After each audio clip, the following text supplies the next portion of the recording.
Muy buenos días. Namo Vishnu Padaya Krishna Prestaya Bhutale Srimate Bhaktivedanta Swaminiti Namine Namaste Saraswate Deve Gauravani Pracharine Nirvisesa Sunyavadi Pashatya Deshatarine Jaya Sri Krishna Chaitanya Prabhu Nityananda Sri Advaita Gadadhara Srivasadi Gaura Bhaktavrinda Hare Krishna, Krishna Krishna, Hare Hare, Hare Rama, Rama Rama, Hare Hare. Hare Krishna reiterados. Vamos a continuar con lecturas y reflexiones sobre los textos del Kali Santarana Upanishad, un Upanishad bastante corto, perteneciente a la división de los Vedas conocido como Yajurveda, donde, como ya hemos explicado, Narada Muni está cuestionando o le ha preguntado al señor Brahma, en calidad de su discípulo, de qué manera él, vagando por este mundo material, en Kali Yuga, iba a poder atravesar todos los diferentes males que ya las escrituras estaban estaban prediciendo para Kali Yuga. Este diálogo tiene lugar en Dwapara Yuga, en la era que está antes de Kali Yuga. O sea, todavía no había llegado a Kali Yuga, pero ya se estaba avecinando, se estaba viendo el creciente deterioro. Y Nara, como sabio al fin, bueno, sabe que ya está cerca Kali, y entonces pregunta, ¿y qué va a hacer de mí, no? ¿Cómo podría yo atravesar las diferentes cosas negativas que Kali Yuga trae consigo? Entonces Brahma le dice que cantando los 16 nombres, o repitiendo los 16 nombres de aquel que es el controlador supremo, entonces podrá liberarse de todas las cubiertas que mantiene al alma encerrada en este mundo material, así como también de todos los efectos negativos de Kali Yuga. Entonces Narada le preguntó cuáles eran esos nombres, y bueno, Brahma le reveló el mantra conocido como Hare Krishna. O sea, Hare Krishna, Krishna Krishna, Hare Hare, Hare Rama, Rama Rama, Hare Hare. Un mantra que hace referencia al nombre del Señor Supremo como Krishna, nombre de la Suprema Personalidad de Dios, que significa aquel que es supremamente atractivo, aquel que posee también en sí las 6 principales opulencias en grado ilimitado, aquel que es también la fuente de todo conocimiento, es la fuente también de toda bienaventuranza, y él en sí mismo es perfectamente consciente y perfectamente bienaventurado, perfectamente eternamente dichoso y feliz. Y también el nombre Rama significa que el Señor Supremo es el reservorio o el estanque, por decirlo así, el manantial, la colección ilimitada de todo bienestar o de toda felicidad. Solo allí, en ese nivel de conciencia y en relación directa y activa con él, es que se puede experimentar por la entidad viviente lo que es realmente Ananda, o lo que es la dicha en su perfecta concepción. Entonces Nara lógicamente le pregunta, y bueno, ¿cuáles son las reglas? Teniendo en cuenta que para todos los mantras hay diferentes reglas y cuestiones. Y el señor Brahma le dice que realmente no hay ninguna regla. Simplemente repetir con sinceridad y entrega. Esa es la cuestión. De eso habla también el propio señor Bhagavad Gita. Habla de la entrega, de la sinceridad de la entrega, habla del amor, repetir desde el amor, repetir por supuesto también desde una fe creciente hasta que se vuelva completamente sólida en virtud del conocimiento que se va comprendiendo. Y también hablábamos sobre algunas cuestiones que favorecen esto, o sea, la reunión con devotos, la práctica regular diaria. Estas cuestiones favorecen que el canto del mantra en nosotros vaya encontrando cada vez el lugar que le corresponde, y nosotros vayamos dándole también la seriedad, la entrega, la transparencia que también le corresponde al canto. Entonces, Brahma le dice en el siguiente mantra, siguiente texto del Kali Santarana Upanishad, le dice a Narada: aquel que cante este mantra de 16 nombres y lo cante 35 millones de veces, es absuelto incluso del crimen de matar a un brahman o a un héroe. Es absuelto del pecado de robar oro, del pecado de la conducta sensual inadecuada. Es absuelto de hacer daño a hombres, a antepasados o semidioses. Habiendo abandonado todos los deberes, es absuelto de todos los pecados.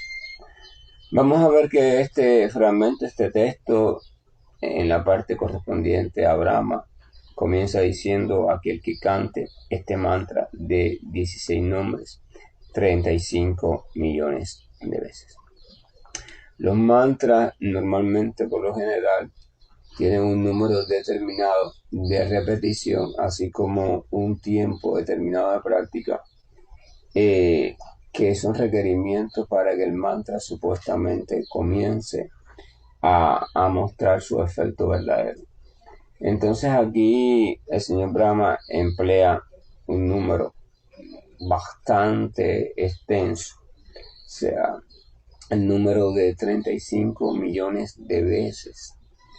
Y entonces 35 millones de veces, más allá de la exactitud numérica, se refiere a aquel que cante, que simplemente cante el mantra, o sea, que el mantra se vuelva parte de su vida, parte cotidiana. No es tanto el llamado a contar hasta que llegue a los 35 millones de veces, sino el llamado a comprender de qué se trata, de que hay que cantarlo. Mientras más nos entrenemos en cantarlo, mientras más gusto sintamos por cantarlo, mientras más nos absorbamos en cantarlo, entonces más nos irá purificando el mantra. Evidentemente este canto tiene que ir acompañado del conocimiento, ¿verdad? Tratar de cantarlo cada vez de manera más pura, de manera más sincera, de manera más entregada, de manera más llena de fe, cada vez cometiendo las menores ofensas posibles. Sobre las ofensas también vamos a hablar en un amanecer de esto, porque es muy importante el cantarlo. A veces las personas dicen: bueno, ¿y cuánto hay que cantarlo? No, hay quien tiene un japa, ¿no? Un collar de cuentas de 108 cuentas, y dice: no, tienes que hacer 16 vueltas de collar, o rondas, o 4, o 32, o 34, ¿no? Y las personas, usted ve que muchas veces practican, es ya, perfecto, cumplí con las 16 de hoy, y mañana practican apresurados hasta llegar a las 16, o sea, trabajan en función de cumplir la norma o la meta establecida, y no trabajan en función de relacionarse con los nombres del Señor. Y entonces de esa manera el mantra funciona igual, pero la percepción de los resultados es muy débil, está muy menguada por el tipo de disposición mental que el practicante posee, que el practicante tiene. Prabhupada solía decir, cantan, o sea, sus discípulos canten 16 rondas, 16 vueltas de yapa diario como mínimo, y a partir de ahí sin límite. O sea, trata de llegar a eso. Claro, se está hablando de los discípulos en ciertas condiciones, ya discípulos, o sea, personas iniciadas que habían cierta preparación también previa, ¿no? Para que vayas aumentando en ronda. Personas en esos momentos también que vivían, los primeros discípulos vivían con él, se empezaron a vivir con él. Pero la recomendación es que uno vaya introduciendo y vaya creciendo el número de rondas, el número de vueltas al collar de cuentas de 108 cuentas, que lo vaya aumentando progresivamente. de manera tal que el canto del yapa o la repetición de los nombres no se torne algo traumático, sino que vaya creando uno, vaya despertando uno el gusto, el hábito, la habilidad progresivamente, hasta que llegue a establecerse en un mínimo de 16 rondas o 16 vueltas diarios. Sin embargo, tan importante como ese mínimo, o quizás más importante, es la calidad con la que uno canta. O sea, esta calidad se refiere a la fe y a la pureza con la que uno cante y a la certeza de que uno está repitiendo un sonido que es completamente espiritual, pero que no solamente es espiritual, sino que menciona nombres primarios de la suprema personalidad de Dios. O sea, nombres que son de los nombres más originales, de los nombres fuente del Señor Supremo, porque son nombres que solo se emplean y solo se conocen en la morada suprema o en los pasatiempos más personales del Señor, el Señor Krishna. Por eso son nombres esenciales o nombres primarios, de los cuales derivan todos los demás nombres. Entonces, después Brahma continúa diciendo que cuando uno canta determinadas veces, o sea, por un tiempo determinado, ese mantra, entonces dice que es absuelto incluso del crimen de matar a un brahman, o sea, un sabio, un sacerdote, a una persona que está en la modalidad de la bondad pura, se supone, o a un héroe, o sea, dos personas muy respetables. Entonces ya empieza a dar beneficios, pero estos beneficios no son beneficios comunes, empieza a dar beneficios que son beneficios muy difíciles de encontrar en otro mantra. Dice,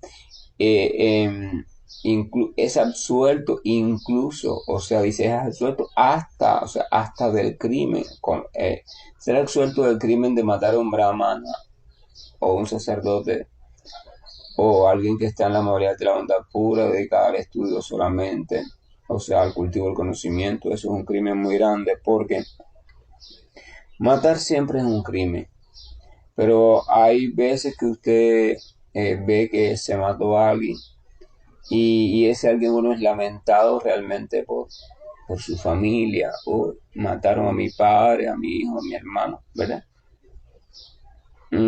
Pero a veces se mata a alguien que no solo es lamentado por su familia, sino lamentado por su pueblo, porque era una persona muy querida, muy apreciada, que estaba haciendo bien a la gente. Pero a veces se mata a alguien que no es solo lamentado por su pueblo, sino que es lamentado por su país completo, y a veces se mata a alguien que es lamentado o ha de ser lamentado por la tierra entera y hasta por el universo entero, porque ese alguien con su conducta y su labor está realizando un bien universal.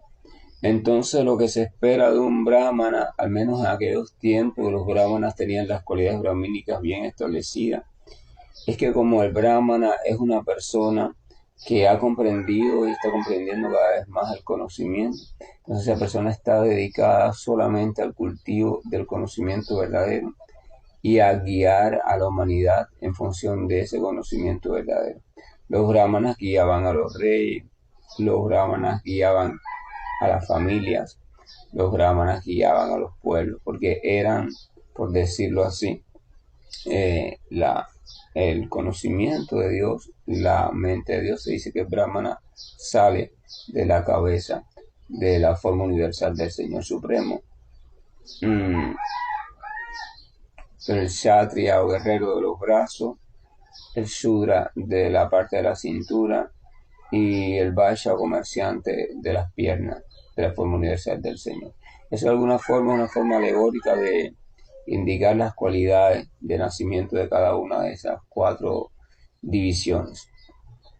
Entonces, matar a un brahmana es considerado uno de los crímenes más terribles, porque simplemente estás privando a la humanidad de la presencia de alguien que es el único que de una forma u otra la puede conducir por un camino correcto. Entonces, cuando matas a un brahmana, estás participando de descarriar el curso de la humanidad. Estás contribuyendo a que la entidad viviente se pierda más todavía por falta de una guía autorizada.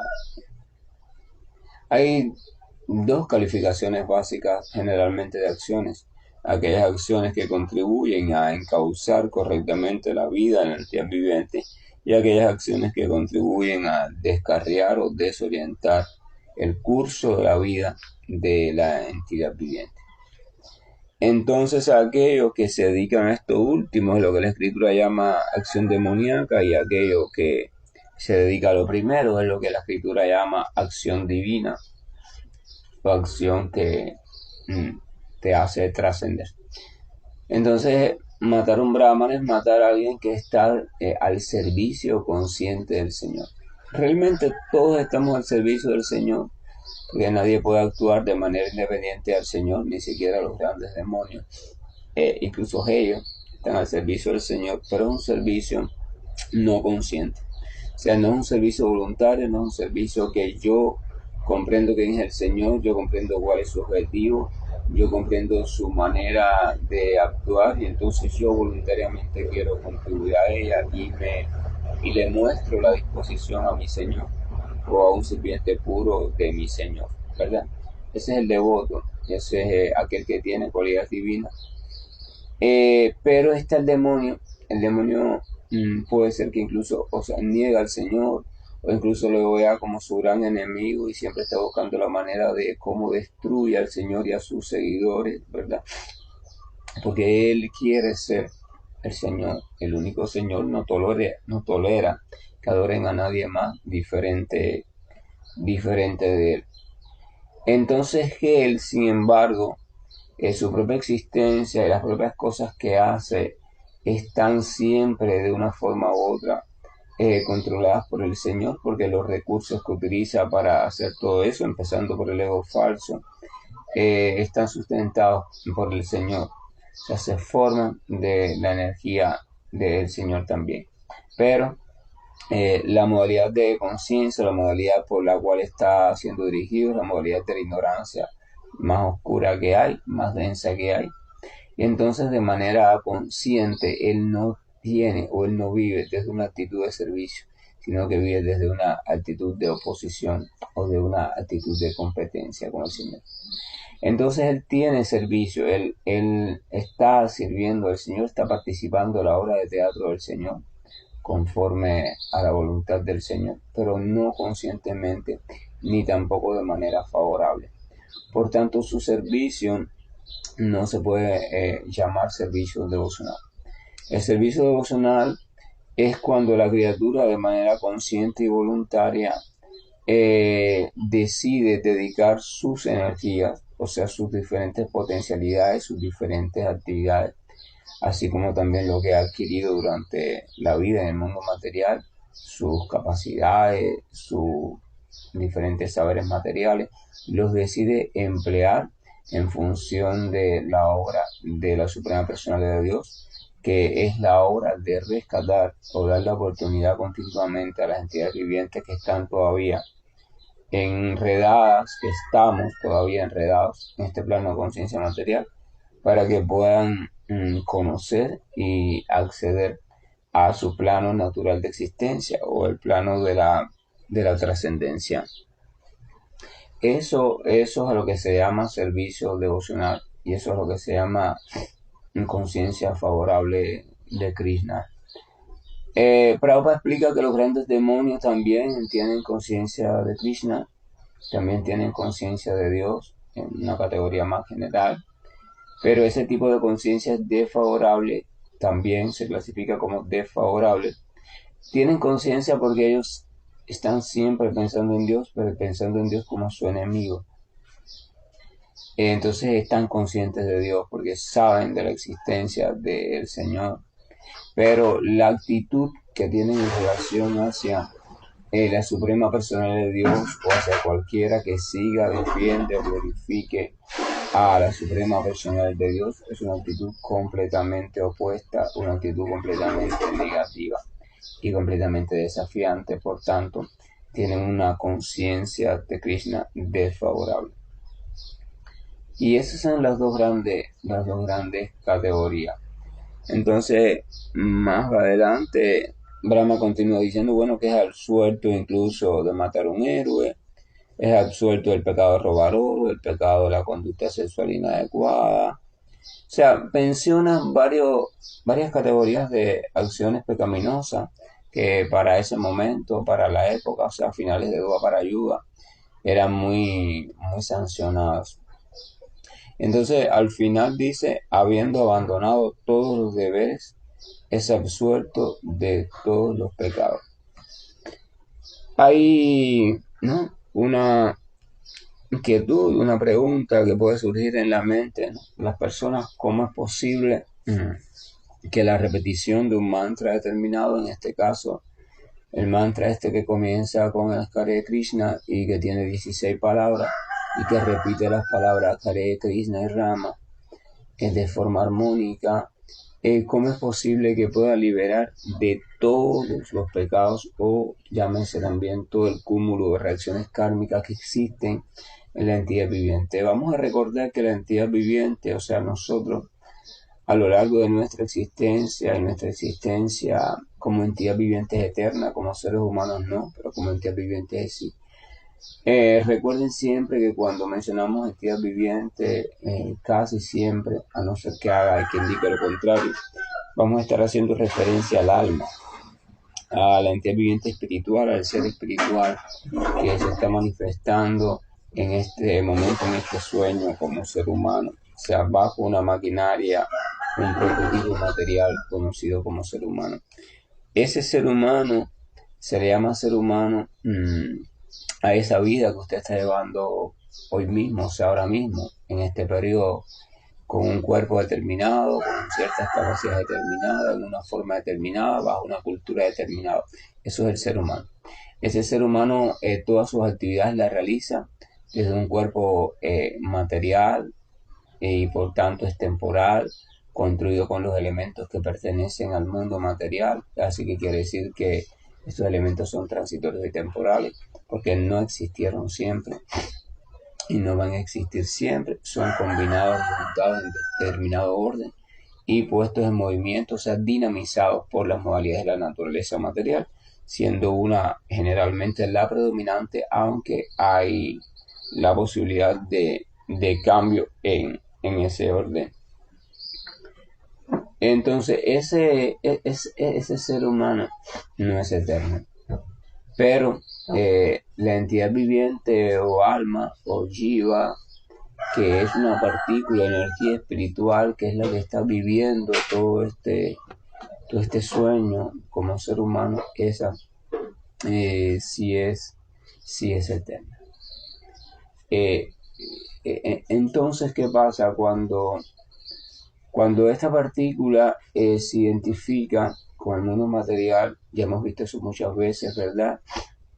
Ella tiene ciertos deseos y por tanto y demás se le va entregando, se va construyendo un determinado cuerpo que sea capaz de satisfacer esos deseos, así como también es colocada en una construcción determinada conocida como realidad material, que le dé la posibilidad de vivir todas esas actividades que está construyendo y deseando en su propia mente. Entonces, cada vez que ella desarrolla una de estas actividades, las desarrolla bajo lo que conocemos como el ego falso, o sea, bajo sus diferentes identidades, las identidades que ella ha construido. Y estas identidades se basan en dos conceptos básicos: el concepto del yo soy esto, yo soy aquello, siempre ese yo identificado con aspectos de este mundo material, y el concepto de lo mío, o sea, yo poseo, yo tengo, ¿verdad? Yo controlo, yo dirijo, yo sostengo, yo mantengo, yo cultivo. Lo mío, mi posesión, y esa posesión es la identidad yo y la posesión de tipo de lo que me pertenece a mí. Ahora, en función de ese yo y de ese mío es que el ente viviente desarrolla actividades. O sea, usted desarrolla actividades desde la posición, desde las diferentes posiciones que usted considera que usted es. Actividades como padre y como madre, actividades como hermano, actividades como estudiante, actividades como trabajador, actividades como jefe, actividades como subordinado, actividad como hombre, como mujer, como niño, como adolescente, como joven, como adulto mayor, actividad como policía, actividad como médico, actividad como enfermera, actividad como lo que usted quiera, actividad como ladrón, actividad como lo que cualquier identidad. Las identidades podrían ser una lista interminable, ¿verdad? Ahora, quiere decir que es el ego falso, es la identidad la que moviliza o conduce en última instancia a una determinada actividad. Y esa actividad evidentemente va a tener una reacción porque toda acción tiene una reacción. Y entonces esa reacción va a atarse, o sea, va a ser dirigida, por llamarlo así, la sentencia va a estar dirigida a aquel que realizó la actividad. ¿Quién es aquel que realizó la actividad? Aquel que realizó la actividad es el ego falso en una de sus determinadas identidades, en una de sus determinadas identificaciones, ¿verdad? Por tanto, las reacciones kármicas van a estar dirigidas y situadas, van a ser, por decirlo así, lanzadas, dirigidas hacia ese personaje en específico. Entonces, mientras existe el ego falso, entonces también va a existir alguna que otra reacción kármica o reacción de actividades pecaminosas.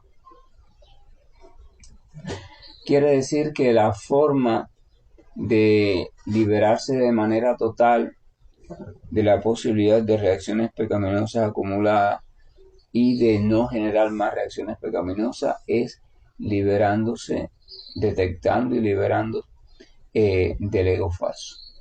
O sea, vamos a recordar que el último elemento que conforma este mundo material es el elemento conocido como ego falso. O sea, él es lo último porque a partir de ahí es como surge toda esta realidad material.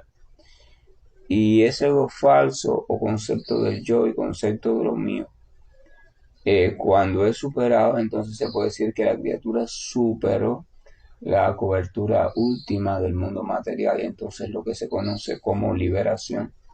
Y esto incluye entonces que han quedado atrás todas las sentencias pendientes. O sea, todas las reacciones kármicas pendientes han quedado atrás. ¿Por qué? Si no hay algo falso, entonces ya no hay culpable. Porque quien realizó determinadas actividades fue el ego falso, no el alma.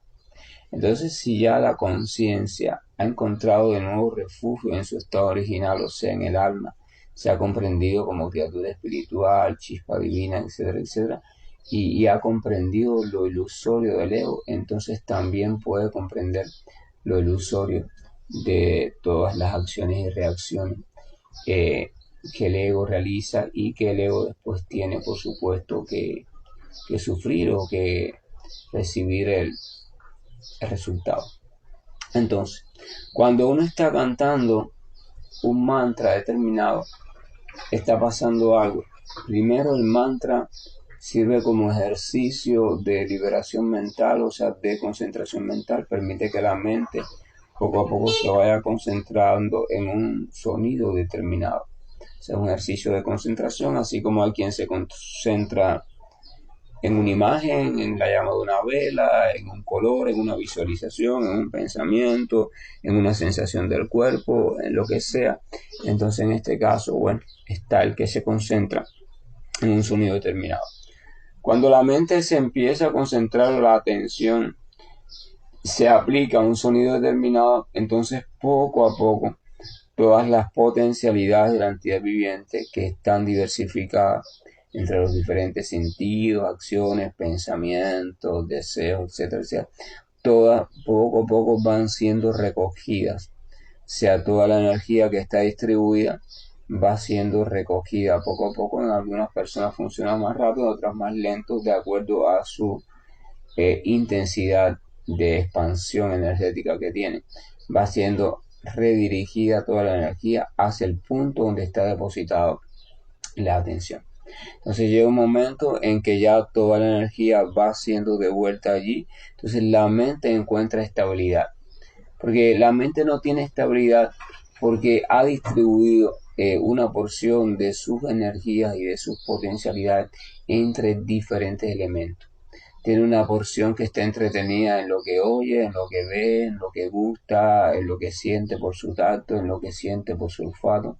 Tiene una porción que está distribuida en las diferentes funciones, tanto autónomas, o sea, automáticas, como las que son voluntarias, tanto en los reflejos condicionados como en los incondicionados. Y entonces está así. Es como si usted tuviera una habitación, una casa con 15 habitaciones. En cada una de esas habitaciones usted tiene un elemento diferente para obtener información y para hacer alguna actividad allí. En una tiene una cámara de video para tomar imágenes, pero no sonido. En la otra tiene un micrófono para tomar sonido. En la otra tiene un sensor de olores. En la otra tiene un sensor de sensaciones como el peso corporal, etcétera, etcétera, el frío, calor. En la otra tiene un sensor de gustos y así tiene, o sea, esos son como los sentidos. Entonces usted está en el puesto de mando y usted, por supuesto, como hay 15 elementos, uno situado en cada habitación, usted, su atención está distribuida entre 15 puntos o focos de atención. Eso quiere decir que no tiene su atención centrada en ninguno de ellos. Aunque siempre hay sentidos más predominantes que otros, pero siempre todos influyen, o sea, todos están robando la atención. Entonces la mente no puede estar tranquila, porque la mente está puesta para 15 aspectos diferentes que por demás están recibiendo constantemente información, que uno con más predominio que otro, y esa información por demás también es una información cambiante, no es la misma información, sino que es una información que cambia constantemente y no solo cambia, sino se complejiza constantemente. Esa es la situación de la mente. Ahora, ¿qué pasa? Vamos a suponer que en el cuarto de mando, en la habitación de mando, la habitación de control central donde están todos los monitores y los receptores de toda esa información, así como los ordenadores para enviar señales de determinadas actividades que queremos hacer en esas habitaciones, vamos a suponer que allí ese que está en el puesto de mando comienza a repetir un sonido. Pero este sonido no proviene de ninguna de las habitaciones. Simplemente le indican que repite un sonido, que el sonido no pertenece a esa casa. Así que él no tiene referencia en su memoria de ese sonido. Él empieza a repetirlo, a repetirlo. Pero le indican que lo repita poniendo cuidado en la pronunciación correcta. Usted tiene dos formas de hacer las cosas, la forma automática y la forma consciente. La forma automática usted no pone atención, usted simplemente la hace mecánicamente, ya lo aprendió y ya. Y la forma consciente usted pone su atención en cada detalle de lo que está haciendo. Entonces esta forma consciente requiere gran carga de atención y la automática no. Por tanto, la forma consciente, cuando usted le dicen repite este sonido, pero ten cuidado de pronunciarlo correctamente, entonces usted se va a esmerar en la pronunciación y esmerarse significa que usted va a requerir de la mayor atención posible. Y mientras mejor usted lo quiera hacer, más atención va a requerir. Pero hay una cuestión. Usted tiene una atención determinada, limitada, porque usted es una partícula. Usted no es el Señor Supremo. El Señor Supremo tiene una atención ilimitada. Usted solamente puede prestar atención con calidad a un número de estímulos determinados. Entonces usted, mientras más atención usted ponga en la repetición de ese sonido, menos atención va a poder poner a la recepción de lo que está pasando en las 15 habitaciones de la casa. Hasta que llegue un momento que usted no tiene ni la menor idea ya de lo que está pasando en esas 15 habitaciones, porque usted está completamente absorto en el cuidado de cómo se pronuncia ese sonido y lo va repitiendo, repitiendo, repitiendo. Entonces llega un momento en que su mente está completamente absorta, o sea, allí. Entonces allí usted está en meditación. Usted pasó de la atención concentrada y entró en meditación. Entonces la mente queda completamente serena, completamente estable y queda en silencio. Como diría San Juan de la Cruz, la casa queda a oscuras y sosegada, queda completamente en silencio. Los sentidos es como si estuvieran durmiendo. El pensamiento es como si estuviera durmiendo. los deseos como si estuvieran durmiendo. Pero sin embargo usted está consciente. Entonces, si todo eso está durmiendo y no hay información de eso, pero usted se da cuenta que usted sigue consciente, quiere decir que usted no es ni los sentidos ni es la mente. Entonces, ¿quién es ese usted? Entonces, hasta allí, perfecto. Usted se ha liberado de los sentidos, usted se ha liberado de la dualidad. Entonces puede acceder ya a la inteligencia o a ver las cosas desde una perspectiva liberada, y esto puede hacer que usted comprenda el mecanismo de cómo funcionan las cosas, y eso es inteligencia. Pero sin embargo, aún usted se considera alguien que está repitiendo un sonido. Ese alguien es el ego falso. O sea, usted está repitiendo un sonido. Realmente usted no está repitiendo nada, el alma no está repitiendo nada, pero usted cree que está repitiendo. Entonces, ese es el ego falso. Ahora, ¿qué pasa? Ese sonido específico no solo concentra la mente, porque usted puede concentrar la mente mediante cualquier sonido. Ese efecto usted lo puede lograr si se concentra en cualquier sonido. Por tanto, el concentrarse en un sonido no te libera del ego falso, te libera de la mente, de la locura mental, pero no del ego falso. Para que te liberes del ego falso, ese sonido tiene que ser un sonido trascendental, tiene que ser un sonido que no tenga naturaleza material, que no evoque significados materiales y que su potencia o carga energética sea completamente espiritual. Porque el ego falso no es espiritual. Si usted repite un sonido de este mundo material, o que tenga lazo material, o que no tenga carga espiritual, ese sonido le va a ayudar a liberarse en cuanto a quietar su mente, despertar su inteligencia, pero no lo va a liberar del ego falso, y esto es un peligro, porque una persona, un individuo liberado de las ataduras de la atracción de los sentidos, pero no liberado del ego falso, se convierte en un gran dictador, porque empieza a descubrir poderes místicos, capacidades que se podrían llamar sobrehumanas, y les empieza a querer emplear y se empieza a cultivar otro ego falso, el gran poderoso. Entonces eso es lo mismo que sentirse Dios. Entonces, si mi objeto de concentración no tiene una cualidad divina o espiritual, yo me estoy liberando de una cosa, pero me estoy encarcelando en la otra, en la figura del gran controlador. Por eso, este Maha Mantra, el sonido que emplea para concentrar la mente son nombres del Señor Supremo, para evocar en uno constantemente la figura del Señor. O sea, la idea de la existencia de un Supremo Señor. O sea, usted no solo está concentrando su atención en un sonido, sino concentrando la idea en la existencia de un Supremo Controlador, que es supremamente atractivo, que es supremamente que complace de todo, que es el que tiene a cargo todo. O sea, usted está. Entonces, la idea de un controlador supremo es contraria a la idea del ego falso, porque el ego falso es la idea de usted como controlador. Entonces, si usted está afianzándose a la idea de la existencia de un controlador supremo, que además de eso es trascendental, el ego falso tiene que ir pasando, tiene que ir debilitándose, porque usted se está fortaleciendo en la idea de usted como subordinado de un controlador. La palabra subordinado es una posición que destruye al ego falso, porque el ego falso no tolera ni puede existir en una actitud de servicio. El ego falso no es sirviente, él es dueño, pero como no es el verdadero dueño, por eso se le llama ego falso.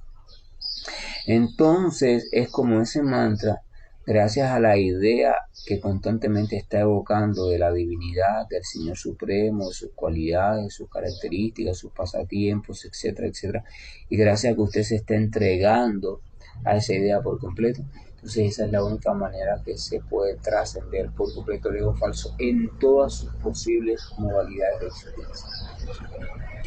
Hay personas que piensan que han trascendido el ego falso, pero sin embargo están dominadas por el ego falso en un aspecto muy sutil del cual no se han dado cuenta, porque incluso ese aspecto puede estar disfrazado de liberación o de santidad. Entonces, esa es la clave. ¿Cómo los santos nombres del Señor pueden liberar por completo de todas las reacciones kármicas, o sea, todas las reacciones pecaminosas sin límite, no importa cuál sea ni cuál haya sido? Porque destruye al ego falso. ¿Y cómo lo destruye? Mediante la presencia regular, constante de la idea del Señor como supremo controlador, del Señor como supremo sustentador, del Señor como supremo fuente suprema de todo, del Señor como verdad absoluta, del Señor como lo más atractivo que existe de todo. Esa es la cuestión. Entonces no se trata solo de repetir el sonido, sino se trata de, cuando se esté repitiendo el sonido, mantener la idea, la mente en la idea de que ese sonido es la representación del Señor, que el Señor es el único controlador y que nosotros somos realmente subordinados del Señor. Entonces debemos trabajar sobre esa idea, manejar esa idea, meditar sobre esa idea, hasta que esa idea se vaya instalando por completo en nosotros. Y esa es la forma en que se mata el ego falso. Ya sea en el Karma Yoga, en el Jnana Yoga, Bhakti Yoga, en todos hay una cosa en común. Tiene que instalarse la idea del Señor, tiene que instalarse la fe en un ser supremo y tiene que instalarse la idea de usted como parte o subordinado o sirviente de ese ser supremo. Si no se instala esa idea, entonces el sendero no funciona como sendero liberador hacia la espiritualidad. Funciona como sendero para mejorar como ser humano, hacerte un gran ser humano o lo que sea, pero no funciona para volver al reino del Señor Supremo. Esa es la cuestión. Entonces es imprescindible la idea y la entrega. Por eso Krishna, capítulo 18 de Gita, decía, ¿verdad? Abandona todo tipo de deberes y entrégate a mí completamente y no temas, yo te liberaré de todos los pecados, de toda reacción pecaminosa o de toda actividad pecaminosa. La entrega. Porque la entrega total al Supremo es la muerte total y definitiva del ego falso. La entrega. Entonces, Bhakti Yoga lo que propone es un sendero de cómo yo puedo llegar a ese punto de entrega total.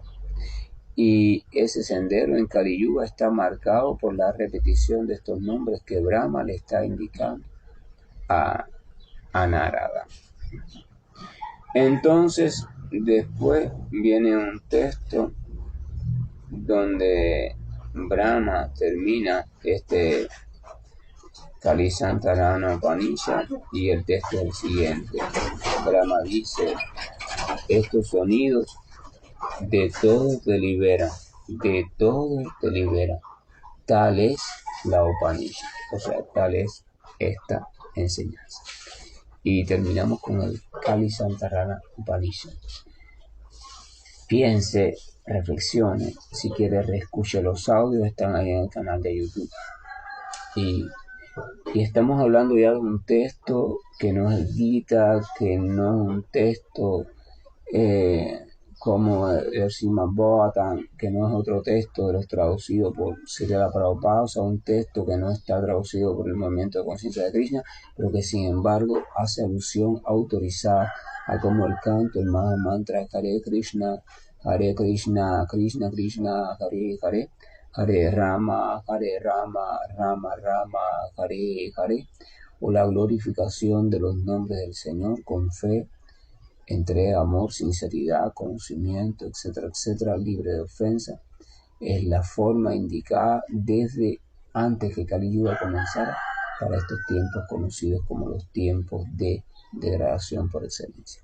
Simplemente reflexionen en eso, así como también reflexionen en la necesidad de que tiene que haber la aceptación, la presencia y la meditación en la figura, la existencia de la divinidad del Señor Supremo, para uno poder realmente sobrepasar el último obstáculo, que es la liberación del ego falso, la muerte o la destrucción del ego falso, porque a lo contrario no hay posibilidad de acceso al reino realmente espiritual. Hare Krishna, buen día, y estoy finalizando esta llamada. Hare Krishna, Krishna Krishna, Hare Hare, Hare Rama, Rama Rama, Hare Hare. Hare Krishna, Krishna Krishna, Hare Hare, Hare Rama, Rama Rama, Hare Hare. Hare Krishna,